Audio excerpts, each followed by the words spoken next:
सातारा जिल्ह्यातील वाईजवळ वसलेलं मांढरदेवी हे अत्यंत जागृत देवस्थान म्हणून प्रसिद्ध आहे. मांढरदेवी म्हणजेच काळूबाई. मांढरदेवीचे हे मंदिर सह्याद्रीच्या डोंगर रांगेत 4650 फूट उंचीवरती आहे. हे मंदिर 400 वर्षांहून अधिक जुनं आणि स्वयंभू आहे. हे मंदिर खूप जुनं असून शेकडो वर्षांपासून येथे पूजा सुरू आहे. पूर्वी लोक पायवाटेनेच दर्शनासाठी जात असत, पण कालांतराने येथे रस्ता, पायऱ्या आणि इतर सुविधा निर्माण करण्यात आला.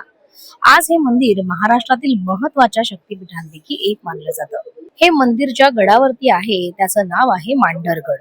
असं म्हणतात, मांडव्य ऋषींनी येथे तपश्चर्या केली होती, म्हणूनच या गडाला मांढरगड असं नाव पडलं आणि त्यावरूनच या देवीला देखील मांढरदेवी असं नाव पडलं. येथील अनेक लोककथांमध्ये मांढरदेवी आणि काळूबाईचा उल्लेख आढळतो. या संदर्भात एक कथा सांगितली जाते, ती अशी की पूर्वी या भागात राक्षसांचा त्रास वाढला होता. लोक भयभीत झाले होते. तेव्हा देवीने काळूबाई रूप धारण करून त्या राक्षसांचा नाश केला आणि भक्तांचं रक्षण केलं. त्या घटनेनंतर लोकांनी या ठिकाणी देवीचं मंदिर बांधलं आणि तिची पूजा सुरू केली.